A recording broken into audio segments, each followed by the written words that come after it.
It wasn't until Colin was undressing for bed that night that he suddenly remembered the book of sheep. Where was it? Then, with a shock, he knew he had left it in the treehouse cubby hole. How dreadful! Suppose that mischievous squirrel found it and tore the pages or nibbled at them. Suppose a storm came and blew rain into the hole and spoiled that book. How angry Janet's father would be. Colin dressed hurriedly again. He must go and get the book. But he had reckoned without his family. They seemed to be continually moving about the house that night, running upstairs, standing in the hall, going in and out of the garden. It was maddening. Colin sat by his window till 10:30. Would his tiresome family never go to bed? Ugh, that sounded like Granny coming upstairs. It wasn't until 11 o'clock that Colin felt it was safe to slip out of the house. He got safely out into the garden and jumped when an owl hooted suddenly. He stopped.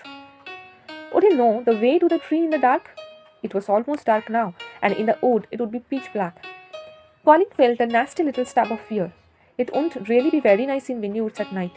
Suppose he missed the way, didn't find the tree, and got lost. He really would feel an awful idiot, and his mother would be worried and cross. He had to pass Peter's farm on the way. He wondered if Peter was awake. If he was, he would go with him, he was sure. He stepped into Peter's garden and made his way quietly to the farmhouse.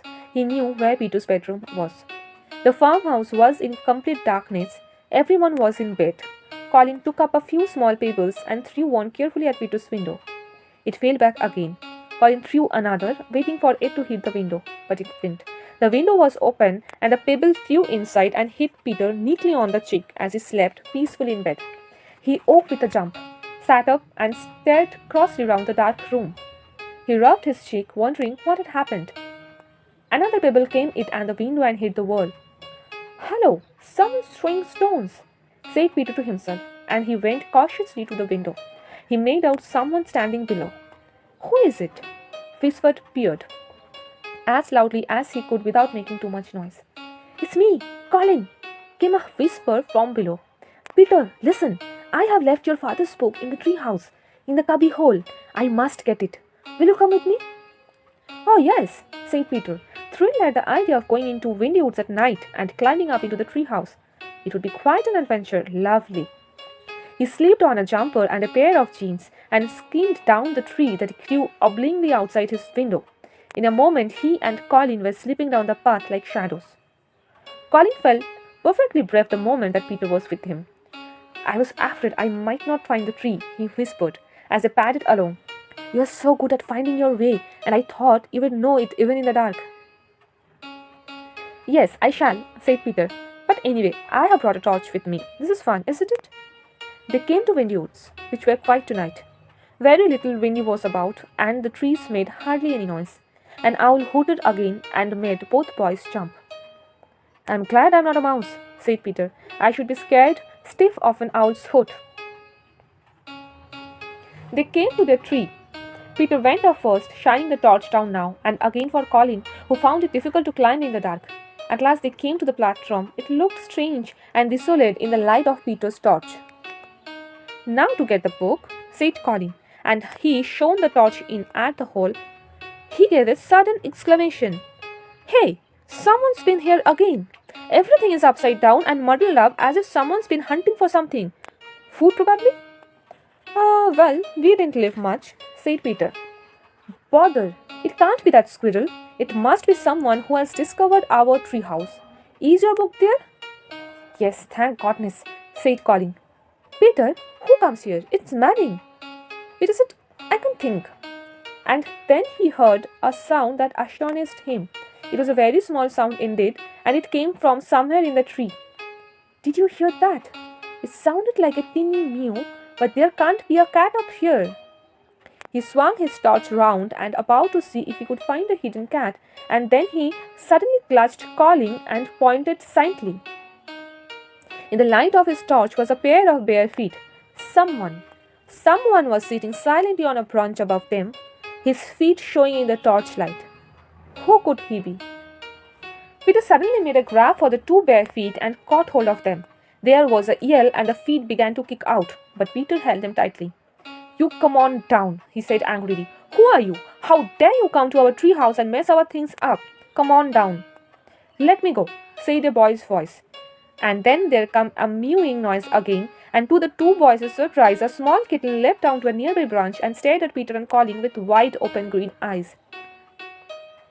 A kitten, said Colin. It must be that boy with the kitten. He did come back after all. Don't pull me, called the boy on the bough above. I'm sleeping. Peter let go his feet. Come on down then, and don't play the fool, because we are 2 to 1, he said. The feet came down lower, then the legs, and then a thin body. Then came the whole boy looking scared and white-faced. Sit down, ordered Peter. Don't move. Now you just tell us what you were doing in our tree. The boy sat down. He looked up at them sulkily. He was thin and pale, and his hair wanted cutting. I only came here to hide, he said. I have not done any harm except to take a few biscuits last night. But if you would have been as hungry as I was, you would have taken them too. What are you hiding from? Asked Colin. Have you run away from home or something? I shan't tell you anything, said the boy. You might tell the police. We won't, said Colin. At least not it if we can help it. Why should we tell the police anyhow? The kitten crept quietly back to the boy and cuddled into his coat. Colin and Peter saw that it had a bleeding leg. The boy put up his hand and stroked it gently. It began to purr. Both Colin and Peter suddenly felt certain that the boy couldn't be terribly bad because he so obviously loved the kitten, and the kitten trusted him. They stared at the sudden boy. Go on, tell us, said Peter, keeping the light of his torch full on the boy. We might be able to help you. Will you let me stay here at night? Asked the boy. In case they find me, they know I'm somewhere in the woods.